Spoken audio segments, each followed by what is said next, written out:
I'm going to share a remarkable story about a retired nurse named Clara, a woman who witnessed many unusual events during her career, especially when people were nearing the end of their lives. But the one experience that stands out above all others, the one that left an indelible mark on her family, happened when Clara was with her own grandmother during her final moments. This story isn't just about loss. It's about something extraordinary that changed the way Clara and her family viewed life and death. It's a story that still sends shivers down the spine of anyone who hears it, and I believe it will stay with you just as it has stayed with Clara and her loved ones for all these years. Clara had spent decades working as a nurse, tending to the sick and the dying, so she had seen her fair share of strange and unexplainable things. Patients would sometimes say things that didn't make sense, or they'd seem to see people who weren't there in the room. Clara always chalked it up to the mind playing tricks during those final fragile moments. But nothing could have prepared her for what happened when her own grandmother, a sweet and gentle woman named Margaret, was on her deathbed. Margaret had lived a long and full life, and now, at the age of 87, her body was giving out. Clara, along with her father, Robert, who was Margaret's son, decided to stay by her side during what they knew would be her last night. The two of them sat in Margaret's small, dimly lit bedroom in her quaint little house on the outskirts of town. The room smelled faintly of lavender, a scent Margaret had always loved, and the only sounds were the soft ticking of an old clock on the wall and Margaret's shallow, uneven breathing. Clara and Robert pulled up chairs close to the bed, determined to keep watch through the night. Robert at the time was a man of logic and reason. He identified as an agnostic, someone who neither believed nor disbelieved in a higher power or an afterlife. He was there out of love for his mother, but he didn't expect anything beyond the physical reality of her passing. Clara, on the other hand, had seen enough in her nursing career to keep an open mind, though she wasn't entirely sure what she believed about life after death. As the night wore on, Margaret was still awake, and she spoke to Clara and Robert with surprising clarity for someone so close to the end. Her voice was weak, but her words were full of concern for them. She told Clara and Robert that they didn't need to stay with her all night. She insisted that they should go home, get some rest, and not worry about her. Clara, ever the caring granddaughter and nurse, gently refused.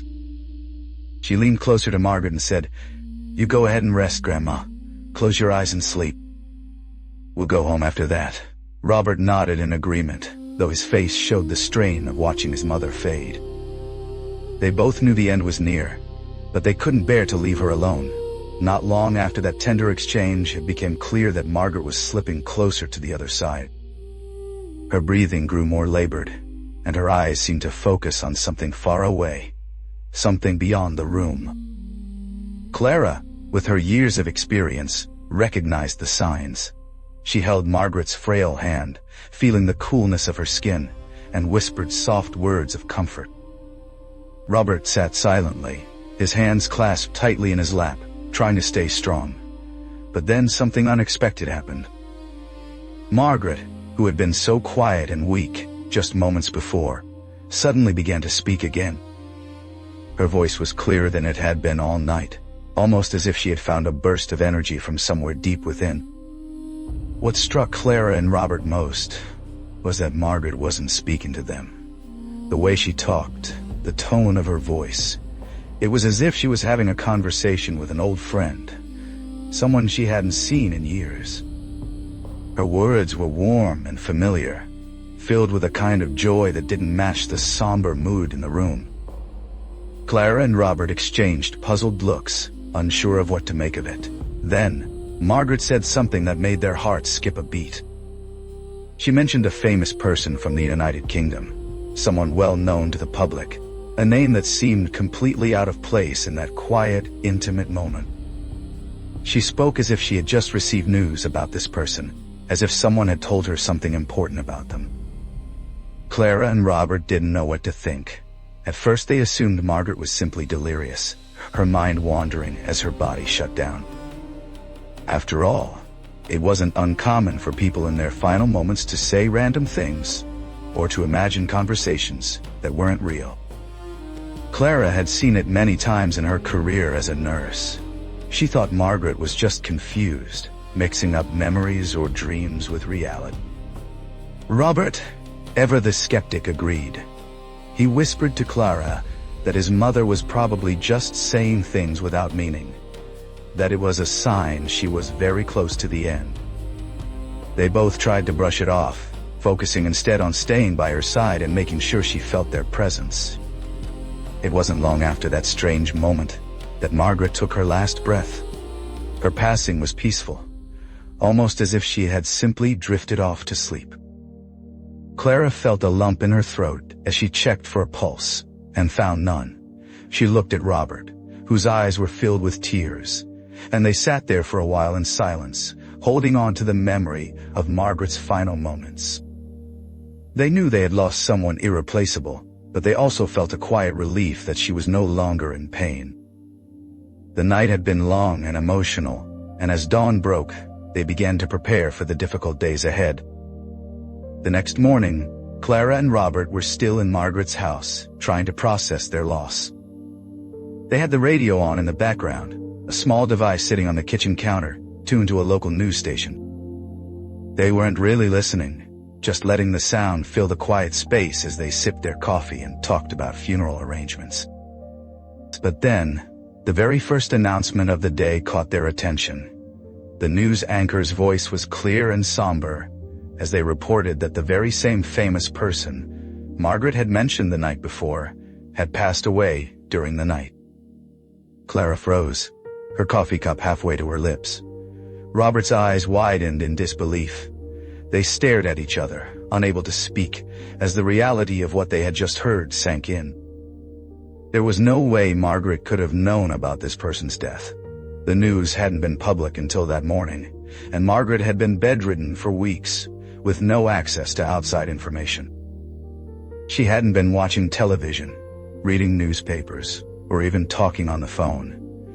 Yet somehow, in her final moments, she had spoken of this person as if she had been told about their passing by someone else, someone who wasn't in the room with Clara and Robert. It was as if whoever Margaret had been speaking to in those last minutes had shared this news with her long before it became public knowledge. Clara felt a chill run down her spine as she remembered the way Margaret's voice had changed, the way she had seemed so sure of what she was saying. Robert, who had always been a man of doubt when it came to matters of faith or the afterlife, was shaken to his core. He couldn't explain what had happened, and for the first time in his life, he began to question his agnostic beliefs. Clara, too, found herself rethinking everything she thought she knew about death. As a nurse, she had always focused on the physical aspects of dying, the slowing heartbeat, the fading breath. But now, she couldn't ignore the possibility that there was something more, something beyond what science could explain. The experience left both Clara and Robert stunned, and they often talked about it in the weeks and months that followed, trying to make sense of it all. Years later, Clara still gets goosebumps when she recalls that night. She can still picture Margaret's face, the way her eyes seemed to light up as she spoke to someone they couldn't see.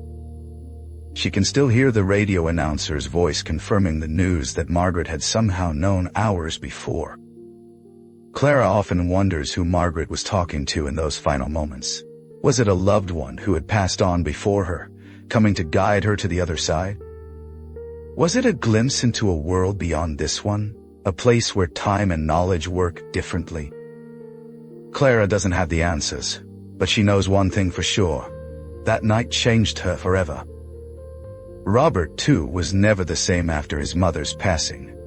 The man who once scoffed at the idea of an afterlife found himself unable to deny what he had witnessed. He began to read books about spirituality and near-death experiences, searching for answers to the questions that now haunted him. He and Clara often sat together, sharing their memories of Margaret and discussing what they believed might happen after death. Robert no longer called himself an agnostic. Instead, he admitted that there was something out there, something he couldn't fully understand or could no longer ignore. This story, as told by Clara, is one that lingers in the mind long after it's been heard. It's a reminder that death might not be the end, that there could be more to our existence than what we can see and touch. Clara believes that Margaret's soul didn't just disappear when her body stopped breathing. She believes that Margaret moved on to somewhere else, a place where she was greeted by familiar faces and where she continues to exist in some form. Clara finds comfort in that thought, and it has helped her through the grief of losing other loved ones over the years. As I tell Clara's story, I can't help but feel a sense of wonder myself. I think about the mysteries of life and death, about the things we can't explain but can feel in our hearts. Clara's experience with her grandmother Margaret is a powerful example of how the boundary between this world and the next might be thinner than we think. It's a story that challenges skepticism and invites us to consider the possibility of an afterlife, a place where our loved ones wait for us, where news travels faster than it does here, and where the soul finds peace. Clara's life as a nurse gave her countless stories of loss and healing, but none compare to the night she sat with Margaret. That night, in a small bedroom filled with love and sorrow, Clara and Robert witnessed something they could never have imagined. They heard Margaret speak of a death she shouldn't have known about, and they felt the presence of something greater than themselves. It's a memory that Clara carries with her always, a memory that has shaped her beliefs and given her hope. And now, as I share this story with you, I hope it leaves you with a sense of curiosity and wonder about what lies beyond this life, just as it did for Clara and her family.